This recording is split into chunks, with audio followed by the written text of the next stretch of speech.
Well, good morning again, and welcome to Grumlaw. We are so glad that you are here today. We're so glad that you made Grumlaw another part of this beautiful summer day. We've been having a pretty incredible summer, haven't we? It's like so stinking warm. Some of you guys complain about the heat. How dare you, okay? In the winter, you better not complain about that either. You got to choose one side here. But seriously, we're so glad you decided to show up. If this is your first time here, we're so thankful that you decided to walk through our doors because, listen, we totally get it. We know that walking into a new place can feel intimidating. It can even feel maybe a little bit risky, but we're so glad that you kind of overcame that fear and you decided to walk through our doors. So seriously, thanks for being here. I'd also challenge you, come back at least a handful of times. Don't let this just be like this one-time experience. Come back maybe 3 or 4 times. And I say that not because we're embarrassed of anything going here on today, but because every week is a little bit unique. Every week has its own like kind of different flair, and we think that it takes a handful of times to really get a feel of what we're all about here. And so come back 3 or 4 times before deciding whether or not, okay, hey, is this a place that I'm going to make a part of my weekly rhythm? Now, we've been having some fun here during the summer at Grumlaw, particularly during this series called At the Lake. And if you weren't here last week, you missed out, all right? And I'm not trying to rub it in. That's actually a lie. I'm totally trying to rub it in. We have some pictures here, what's going on here. We rolled in an ice cream truck, and we just said, hey, you can go get whatever the heck you want out of the ice cream truck. I discovered something last week. You want to make human beings universally happy?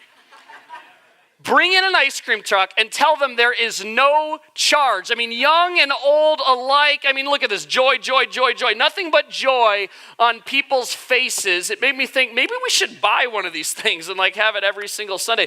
I saw looks on kids' faces. You could tell that some kids had never been to an ice cream truck before.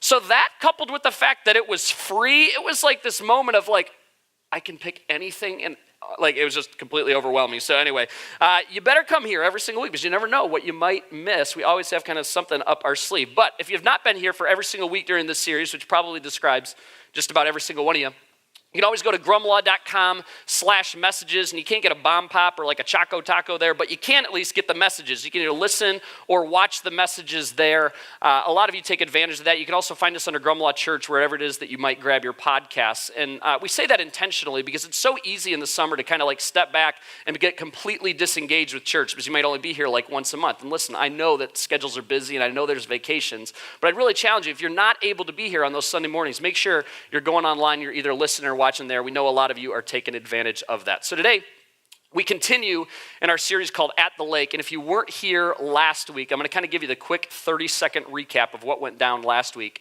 We took a look at a particular event where Jesus and his disciples, his 12 best friends, they crossed to the opposite side of this big lake, this big body of water. In fact, it's actually the Sea of Galilee. It's about an 8-mile journey, and somewhere along that journey, this massive storm comes up out of nowhere. Now, the Sea of Galilee is a real place that you could still go visit to this day, and it's still known for that, these storms that kind of come seemingly out of nowhere. And so the storm comes out of nowhere, and the disciples go into a complete panic. They think they are going to die. They think they're going to drown at sea. And then one of them or two of them, we don't really know exactly how that all went down, but they're like, where in the heck is Jesus? And they start looking around. They think maybe he fell overboard, but then they find him in the ship. And when you know it, Jesus is sleeping, which it's a bit of a head scratcher. But anyway, they wake him up and they're like, Jesus, Jesus. And they're in a panic. They're like, don't you care? I mean, don't you care that we are going to drown out here? Don't you care that we are going to die at sea? And Jesus wakes up and he starts shushing. But he doesn't shush the disciples. He starts shushing the weather. He tells the waves to relax, and he tells, this storm to just be quiet. And wouldn't you know it, the weather actually listens. He talks to the weather, and the weather listens, and it goes completely calm. Now, we are challenged through that when we face storms in our lives, and not literal storms, right? Not thunder and lightning and, waves crashing into a boat. But when we face crises in our life, when we face trials, when we face tribulations, in those moments, you can choose to allow panic and worry to completely consume your life. Or, as we were challenged with last week, you can shift your fear off the storm on to the one that calms the storm. And this week, as we move on to part 3 of the series, we're actually going to be taking a look at an event that occurs immediately after Jesus calms the storm. In fact, as soon as the disciples and Jesus arrive to the opposite side of the Sea of Galilee, this is exactly what happens. Now, quick side note here, the Sea of Galilee is indeed a lake, because I get these emails during the week from people, and they're like, you're an idiot. You should have called it at the sea, not at the lake. What is wrong with you? All you talk about is the Sea of Galilee. Can you believe I get emails like that? I'm just kidding. Nobody sent me that. But just for the sake of clarification, it is indeed a lake. In fact, it's often referred to as Lake Gennesaret or Lake Tiberias, which makes me really happy because I don't know about all of you, but I don't really like salt water. Not a fan. Gets in your eyes, kind of burns. When I was a little kid, I had this thing called eczema. You dip me into salt water, it's like dipping a regular kid into a volcano. Wasn't interested in salt water. Now, this has nothing to do with what we're talking about, but this is, quick side note here. Do you know that Lake Superior, which is our largest Great Lake, is actually technically classified as an inland sea?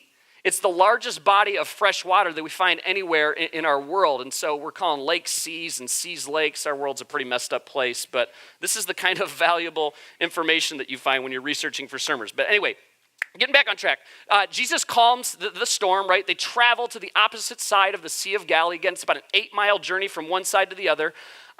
And immediately, as soon as they arrive on the opposite side of the Sea of Galilee, they're greeted by a pretty interesting guy. They're greeted by, in Scripture it tells us, by a demon-possessed man. Now, if you're anything like me, in Scripture we see this all the time, that people that were literally possessed by demonic spirits. They were literally possessed by demons. And we just kind of breeze through this stuff. I think we just kind of assume that this is like old Bible stuff. And we don't really even want to give that a second thought because that's kind of like weirdo stuff, right? That's like cuckoo, like churchy things. That's Stranger Things type thinking. We don't want to believe that there's like actually people that are possessed by demons. And so for the sake of our conversation today, when we talk about demons, I'm kind of alluding to those strange habits that we all have.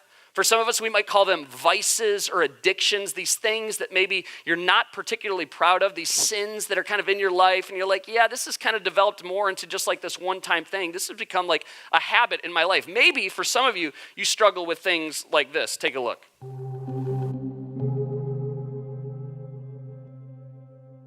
My name's Adele. I'm 30 years old. I'm from Bradenton, Florida, and my addiction is eating couch cushions. My name is Josh. I'm 27.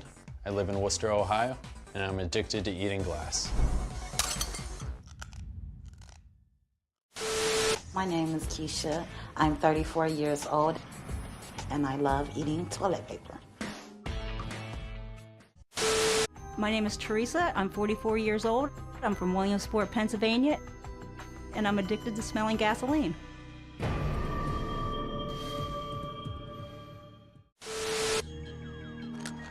I'm Bianca, and I'm addicted to eating pottery.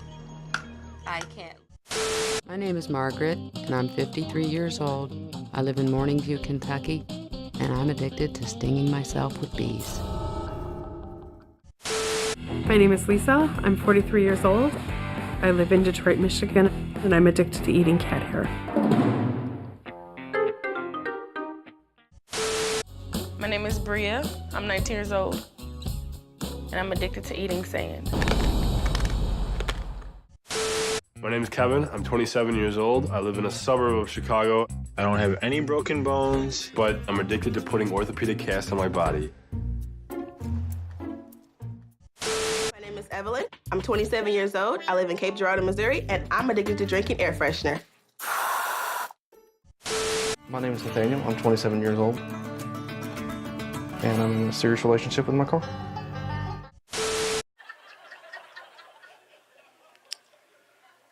Oh, my word. If you ever needed evidence that our world really needs Jesus, it's like, all right, there you go. It's like, what the heck? Now, I have the best view for that. You guys' faces like, what the heck? If you've never seen that show before, that's like especially appalling, but I think these are real people. I don't think they're actors. It seems to be true. Now, hopefully, you guys aren't, drinking air freshener and eating cat hair. I mean, you could think about that, just like start gagging. We need to find that woman and get her a church. But here's the truth. We do all, and I know it's not gotten to that level of extreme, so to bring it around here, we do all have certain kind of sins in our lives, sin or sins in our lives, these strange habits, these addictions, these vices that exist in our lives that have really grabbed a hold of us. We all have these demons, and when I say demon, I'm talking about that sin, that thing that you've really never been able to totally shake, that habit that you haven't even really come to grips with and started referring to it as sin, because if you call it sin, then that means that it's wrong, and if it's wrong, that means that you have to start to deal with it, and you're not really ready to take that step. That bad habit that maybe you've carried with you since college that you figured, post-graduation would just kind of naturally go away, but here you are years later and you're still dealing with it. Or maybe it's that embarrassing thing that just a couple people know about, or actually like nobody knows about, that addiction that maybe people have expressed concern over, but you've been really, really dismissive of. Now, keep in mind, this isn't just a Christian thing. This isn't just like a Jesus follower thing. No matter where you find yourself on this faith journey, you know exactly what I'm talking about, because every single one of us, we all have built inside of us this intuitive thing that tells us what is right, and it tells us what is wrong. We commonly refer to this thing as our conscience. And this morning, when I say that sin, whether you are a Jesus follower or not, that demon immediately jumps to mind. You had to give it almost no thought because you know. Now, for some of us, again, it might be something like materialism, this whole idea of kind of keeping up with the Joneses and your image. I mean, you're like obsessed with your image. It could be lust. It could be pornography. It might be a lack of compassion. It could be arrogance. It might be money. It might be some hidden prejudice that you have deep down inside. It might be lying. It could be alcoholism. It could be abusing prescription medication. It could be something that virtually everyone knows about you. Or it could be something that you've worked really, really hard to kind of keep a secret. But we all have these addictions. We all have these little demons inside of us. Maybe for some of you, it's something you think seemingly pretty innocent, like caffeine, and you almost boast about it. You're like, don't even talk to me in the morning until I get my cup of coffee, right? It's like you're almost proud of that little demon. Or it could be something that's obviously far more serious. Now, my demon in my younger years, and this is so embarrassing to talk about this, but hopefully you all extend me grace. In my high school years, and unfortunately even heading into college, it was image. Like I was so obsessed with the way that I looked and how people perceived me. I was so focused on wearing the right brands and only certain brands. And it got to this point, this kind of extreme in my life, where I would judge people all the time, sometimes internally and oftentimes out loud. I'd make fun of people based on what they were wearing, and I would cast this judgment. I'm like, oh my gosh, I can't believe that you would wear that, and I had this whole kind of hidden rule book inside of my head. Now, my sophomore year of high school, I worked a job at a feed store, didn't make a lot of money, so it took me a while to save up money, and I'd saved up about $500. I don't know, it probably took a couple of months to save up this money, and I promptly went to Sunglass Hut at the mall and spent $480 on a pair of Prada sunglasses. Now, if you don't know what Prada is, that's probably a good thing. Prada is this brand that people buy to make themselves feel better about themselves. No, okay, I don't actually know if that's true, but pitiful, really, really expensive stuff. And so I get these sunglasses, and I think that I am like, whoo, I think I am something. So right after that, I go to a graduation party for a friend that was a little bit older than me, and I knew that a bunch of my friends would be there, and you better believe that I made sure that people knew that I had these new Prada sunglasses on. So back then I had this long Bieber-esque hair. I probably had a popped collar. Oh my gosh, I was such a tool. And I have these Prada sunglasses on, and so I go rolling into this graduation party. I'm like, what's up? I want to make sure that people see that there's Prada written on the side of these things. Now, not too long after I'm in this party, my friend Stephanie, who is high maintenance would have not began to describe this young lady, but she comes up to me and she notices the Prada sunglasses, which I'm naturally pretty excited about.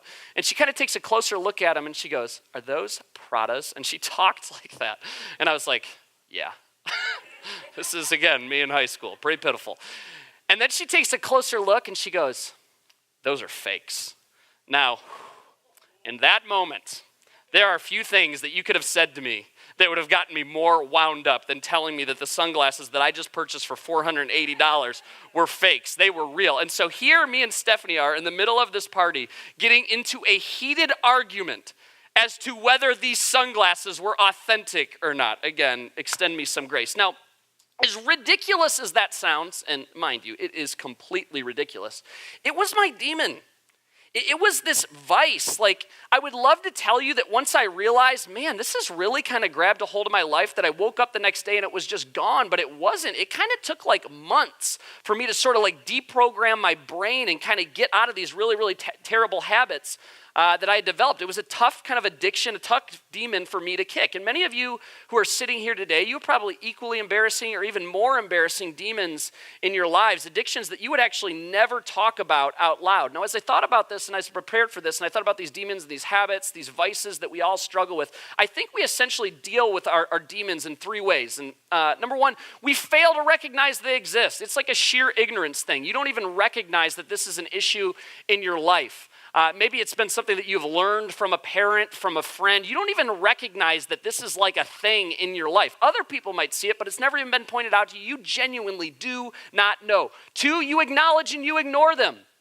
People that love you well enough have told you, hey, do you know that this is kind of like a part of your life? Do you realize that this is kind of like creeped up in your life? But you've been super dismissive of it. You're like, no, it's just not that big of a deal. Or maybe if you're honest, you still kind of like that vice. You like that addiction a little bit too much. It's still kind of a thing in your life that you're like, I'm not totally ready to let that go. And so you ignore them. Or three, you acknowledge them and you actually take action. You have had this pointed out to you. Maybe you've had this moment, kind of the self-revelation where you're like, oh my gosh, this has like become a part of my life. And you're actually taking action to get this thing out of your life. Now, as you probably already know, you don't need to be super smart to figure this out. Two of these options, not so great. One of these options, really good. Two of these options lead to a less than ideal life. And one of these options actually leads to a far better life. So what we're going to do today is we're going to take a look at this event that occurs immediately after Jesus arrives to the other side of Sea of Galilee, and you're going to see kind of how this all ties in here in just a minute. And we're going to look at this count here from Mark chapter 5. Now, Mark is one of the 4 books that documents Jesus' life, his death, and his resurrection. Matthew, Mark, Luke, and John. 3 actually of the gospel writers document the event that we're going to be taking a look at today. So keep in mind, again, Jesus and the disciples, they've just went through this crazy ordeal. They have just arrived to the other side of the Sea of Galilee, and this is what happens when that occurs.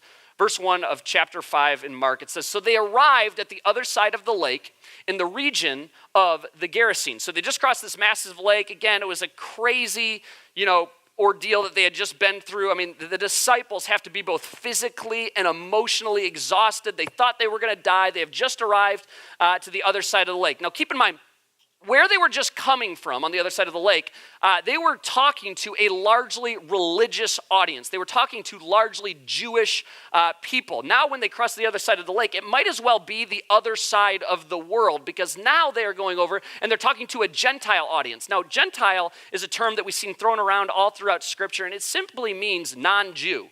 So my guess is that just about everybody sitting here today is actually a Gentile. I am a Gentile. Unless you're a Jewish individual, you're a Gentile. And this is a very largely non-religious group of people. And this is one of the things that I love about Jesus. When he was here on earth, he did not put all of his eggs into one basket. He didn't just focus on the religious people, which, by the way, drove the religious people nuts. He didn't just focus on the non-religious people. He seemed to show an equal concern for both. It's one of the things that I love about the culture that's developing here at Grumlaw. On any given Sunday, you will definitely meet people that have attended church for their entire lives. But you will meet an equal number of people that are just beginning to explore this whole Christianity thing. You meet people who stepped away from church for a huge chunk of their lives, and now they're back and they're starting to re-engage. You see people that are seemingly on every little point along this whole faith journey. Continues in faith in verse number 2. It says, when Jesus climbed out of the boat, a man possessed by an evil spirit, possessed by a demon, came out from the tombs to meet them. So try to picture this with me, all right? The boat lands. They are beat, like crazy exhausted because of the journey that they have just went through, that they're really, really tired. They thought they were going to die. They thought they're going to drown. And immediately, like the second that the boat begins to hit the bottom, it begins to hit the beach, they are come out and this lunatic greets them, this demon-possessed man. Now keep in mind, from an appearance standpoint, this guy would have been terrifying looking. We read a couple verses later that this guy was regularly mutilating his own body, so he would have been bloody, he would have been dirty. He actually was naked when he comes running up to the boat. He was living among the burial caves, so I guarantee you that he did not smell very good. Like back then, if they had CPLs, all the apostles would have had their hands on their hip, like ready to draw on this guy. He would have been terrifying from an appearance standpoint. Not to mention, again, that they were just exhausted. They were ready for a break. Over the 4th of July holiday, my family and I, we took the whole week off. It was awesome. We do this every year over the 4th of July. My brothers, my sister, their families, my parents, and we just go up north and have a week where we just completely unplug and completely relax. And Any of you that have young kids, you know this, and it sounds like, just like the lamest thing to say, but by the end of a vacation, you're like ready for another vacation. You're just really tired because you've been chasing around like your 1-year-old and your 2-year-old, and you've been laying in the sun all day, and at the end of the day, you're just ready to just fall asleep. Well, so it's Thursday. We've been up there since Sunday evening, and so it's Thursday now, and I'm pretty tired. It's about 5 o'clock in the day. My wife is back cooking dinner, and my kids are both taking naps, and I'm on the beach with my niece, Avery, who's 8 years old, and my mom and my brother, and I have just laid a towel out on the beach, and I'm ready to fall asleep. I'm literally like laying on this thing. I hear the waves crashing, nice little breeze coming in. Just try to picture that with me. Don't fall asleep, right? And I'm laying there, and I'm ready to kind of doze off, and all of a sudden, my little niece gets like this far from my face with my eyes closed. She goes, "Hey, Uncle Shay." I'm like, "Yeah, what's up?" She's like, "Hey, you want to swim out to the sandbar with me?" I'm like, "No, not at all, not even a little bit." But you know how 8-year-old nieces are, right? They kind of have a way of wearing you down. She keeps begging me. I'm like, "Fine, I'll go out there." And there were a lot of reasons I didn't want to do it. It was about 100 yards out to get to this sandbar. You had to get to a point where it was like a 50-yard stretch where water was well over your head. And Lake Michigan never gets that warm, right? Especially when you're in northern Michigan. It's pretty stinking cold, actually. I didn't want to get in the water. It wasn't that warm by that point of the day. And so, here I am walking into the water like, gosh, it's so stinking cold. And then I'm swimming, and I'm like, whew, this looks a lot closer from the shore. And then we get out there, and we're at the sandbar. We're just like knee deep in water, and it's kind of breezy, and I'm cold. And she's like, "Isn't this fun?" And I'm like, "No, not really. This is pretty terrible if I'm being honest," but I didn't tell her that, right? And then it's just like, okay, there we are. And I was ready for a break. I just wanted to sleep on the beach. Both my kids were sleeping. I was ready to just relax. And this is exactly what's going on with the disciples and Jesus. They're just ready for a break. And here comes this demon-possessed lunatic that comes running up the boat. And he's like, "Hey, you guys want to go out to the sandbar?" No, he didn't say that. But it says this man lived in the burial caves and could no longer be restrained even with a chain. Whenever he was put into chains and shackles, as he often was, they're trying to control him, he snapped the chains. Think about that. He snapped the chains from his wrists and he smashed the shackles. No one was strong enough to subdue him. Day and night he wandered the burial caves and in the hills, howling and cutting himself with sharp stones. So Mark gives us, the writer here, he gives us some pretty incredible detail about this man. He tries to give us a pretty good mental image of what's going on in this guy's life. This guy without Jesus was completely and utterly hopeless. He had zero contact with society, none whatsoever. When it says here that he lived in the burial caves, you guys, we don't have a good comparison of that in our kind of modern Western minds. Like, you didn't live in the burial caves by choice. You only lived there if the society had just completely rejected you. If you had been completely abandoned by society. As I thought about this and I was preparing for this, the best, comparison that I can give you and put in equal terms is if you met someone and they just stunk to high heaven. From an appearance standpoint, they looked awful. And then they disclosed to you that they actually lived in a landfill. They were like secretly living in a landfill. But even that doesn't really do it justice because all of us would choose living among trash as opposed to living among dead bodies. It was as low as you could have possibly gotten. Day and night, this guy would destroy his own body because of these demons. It shows us here, we get a glimpse into just the stark difference between Satan and Jesus. See, Satan always seeks to destroy. Jesus always seeks to restore. No matter how good that vice, no matter how good that addiction, that habit feels in the moment, make no mistake about it. Satan always seeks to destroy. But Jesus is hope. Jesus is for you. Jesus always seeks to restore. It continues, it says, when Jesus was still some distance away, the man saw him, the demon-possessed man, ran to meet him and bowed low before him. Notice that, not the other way around. With a shriek, he screamed, "Why are you interfering with me, Jesus, Son of the Most High God?" So this demon recognized who Jesus was in the midst of a society and a group of people who still had not come to terms with the fact that Jesus was indeed the Son of the Most High God. It says, "In the name of God, I beg you, don't torture me." For Jesus had already said to the spirit, "Come out of the man, you evil spirit." Then Jesus demanded, "What is your name?" And he replied, "My name is Legion, because there are many of us inside this man." So it's not just one demon, but many demons living inside this guy. It says, then the evil spirits begged him again and again not to send them to some distant place. There happened to be a large herd of pigs feeding on the hillside nearby. "Send us into those pigs," the spirits begged. "Let us enter them." Again, they're seeking permission from Jesus. So Jesus gave them permission, and the evil spirits came out of the man and entered the pigs, and the entire herd of about 2,000 pigs plunged down the steep hillside into the lake, into the Sea of Galilee, and they drowned in the water. Now, I have heard this story many times in my life. I grew up going to church. I'm one of those kids. I've heard this talked about. I heard it in Sunday school back when I was 5 years old. I hear it now when I'm 31 years old. I've heard it preached on many times. I've heard people speak about it many, many times.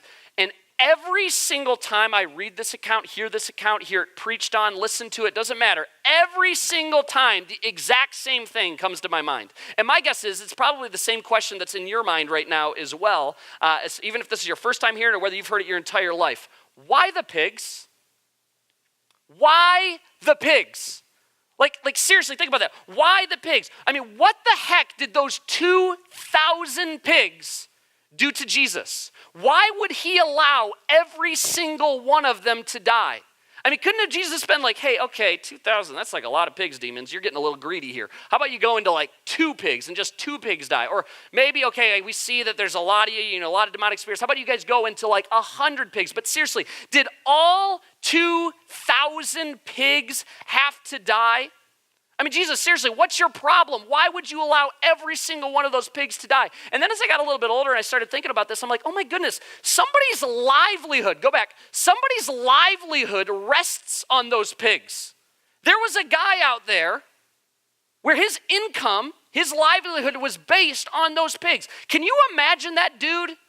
When somebody told him that every single one of his pigs had died, it's like, "Hey, Jerry, we were just down at the lake, and I don't mean to alarm you, but your pigs, they jumped off the cliff." He's like, "Oh man, I hate it when that happens. How many of them?" "All of them." "What do you mean all of them?" "Yeah, all 2,000. They went over the cliff, but you know that guy that was crazy that lived among the burial caves? Well, yeah, he's better now." "Oh, that's good, yeah. But there's some demons in him, as it turns out, and this guy came along, and he let him go into the pigs, and so yeah, they're over the cliff, and they're all dead. So anywho, you have a good day. All right, walk away." I mean, that guy would have been absolutely devastated. And I'm not just making this up. Like every single time I read this story, that's the exact same thing that I think. I always wonder, why would Jesus allow this to happen? Why would he allow this to happen? But you know what's really, really interesting? Honestly, almost fascinating when you think about it? Neither Mark, Matthew, or Luke raises this question. As I mentioned earlier, this book, this particular event is documented in 3 different books, 3 of the 4 gospel books. Matthew, Mark, and Luke all document this event, and not one of them raise this question.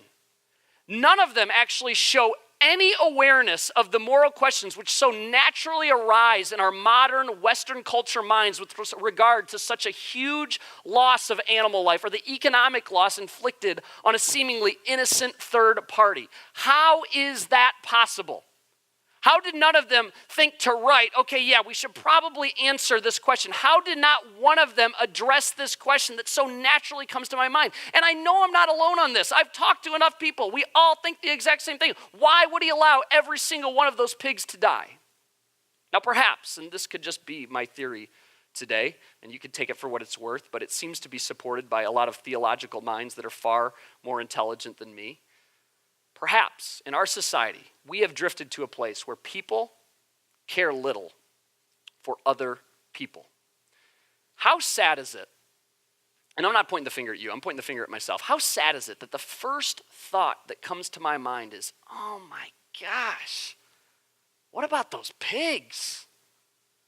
Rather than praise God because a human being has been restored because of Jesus Christ.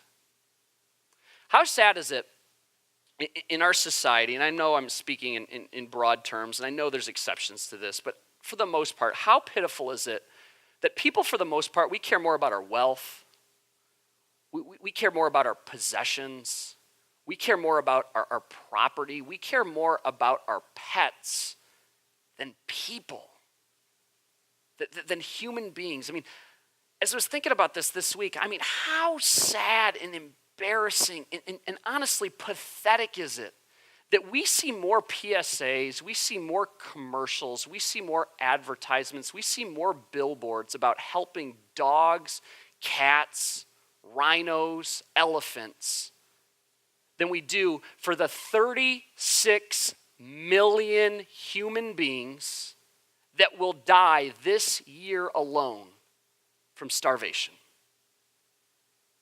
That's a real number. 36 million people, human beings, will die because a very basic human need is not being met.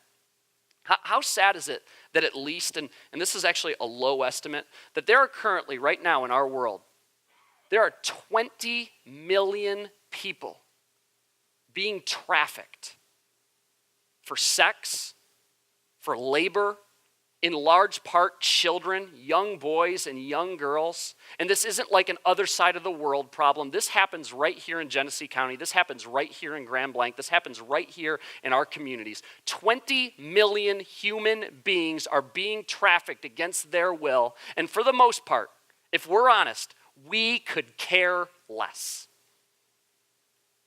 2,000 pigs is nothing compared to a human life. 1 million pigs would be nothing compared to a human life. Every single pig, every single animal on the planet is nothing when compared to a human life. When Jesus came to the earth, when the Son of God was nailed to a cross for you and for me and for every other person on this planet, in that moment, God declared that no place, that no building, that no pet, that no possession would ever be more valuable than the person that sits to your left or the person that sits to your right. You are a child of God. You are created in the image of God, in the image of your Creator. The value that Jesus places on every single one of you, the value that Jesus places on us as human beings cannot be measured. It isn't fathomable. It's a love, it's a value that cannot be contained by human words, by human imagery, by human minds. Satan always seeks to destroy. Jesus always seeks to restore. You know, we don't know for certain, and we probably never will know, why Jesus would allow these demons to enter into these pigs, but it is noteworthy that they had to ask, that Jesus had the final say. But regardless, the most important thing to note here is that Jesus stopped their destructive work in a person, in a human being. The value that he places on us cannot be measured. It says the herdsman fled to the nearby town and the surrounding countryside, spreading the news as they ran. People rushed out to see what had happened, and a crowd soon gathered around Jesus, and they saw the man who had been possessed by the legion of demons. He was sitting there fully clothed and perfectly sane. And they were all afraid. They were terrified. Then those who had seen what had happened told the others about the demon-possessed man and the pigs. And the crowd began pleading with Jesus to go away and leave them alone. They pleaded, they begged for Jesus to go. They were terrified. They had never seen this type of power displayed in such a real and profound way. They too seemed more concerned with their own priorities, with themselves, rather than people. It's really interesting, the parallel that can be drawn here. I already talked about, we deal with our demons, I think, in essentially 3 different ways. We fail to recognize they exist, we acknowledge and we ignore them, or we acknowledge them and we take action. But here, I think we see kind of this fourth option rear its ugly head. We actually protect them.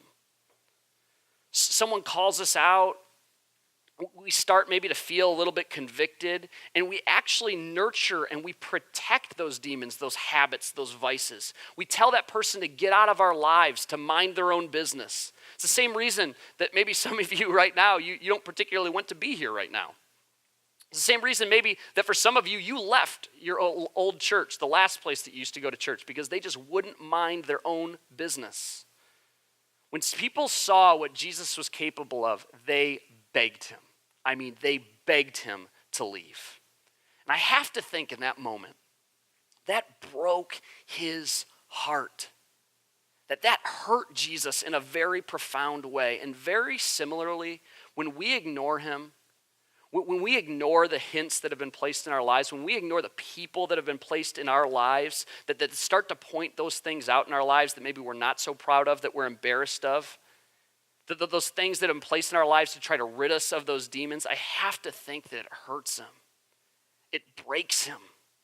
Because, again, the value that he places on each of us cannot be measured. And that is why he wants these vices, these demons, these addictions out of our lives. The lust, the greed, the materialism, the pride, the arrogance, the possessions, the ego. Because he knows that they will lead to destruction. And the God that we talk about here on Sunday mornings, that God is for you, not against you.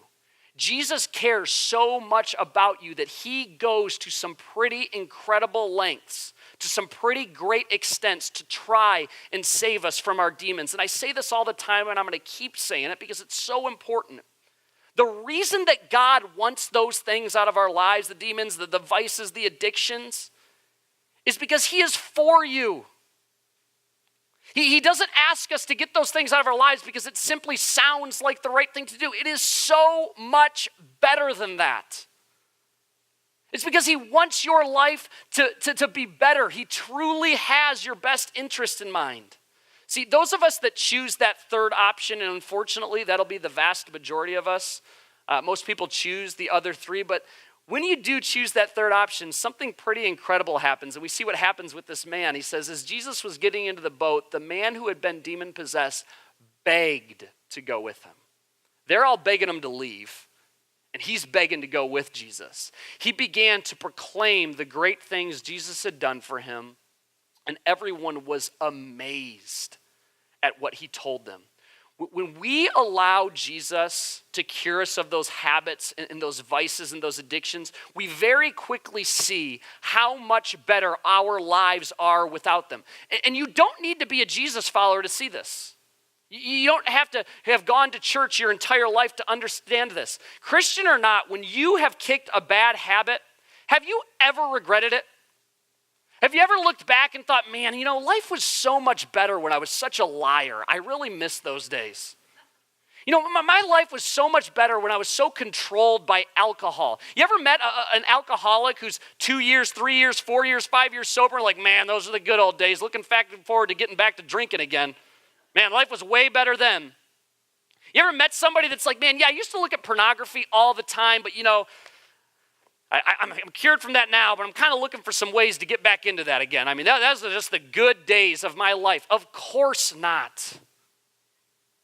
On August 12th, we're going to have our next baptism service here at Grumlaw, and you're going to hear in the weeks that follow that service story after story after story of people who have been completely transformed because of Jesus. People that had these demons, these vices, these addictions, and God just picked these things up and took them away. And see, when that happens, when a life is completely transformed because of Jesus, you don't see any other thing to do except to share that with others. And when you share your story, people will be amazed. Go back. People will be amazed. People will be amazed at what you tell them. Your story, believe it or not, will help other stories be told. Those firsthand accounts of how lives have been transformed because of Jesus are so powerful. I can get up here and talk about this stuff every single week, but when you hear real people who have been transformed because of Jesus, it is amazing. It is so incredibly powerful. Don't push Jesus away. Don't be so quick to dismiss Jesus. Because believe it or not, he actually offers the same healing to you today that he offered to that demon-possessed man thousands of years ago. The value that Jesus places on you, like specifically you, not you in broad terms, but you, cannot be measured. Let me pray for us.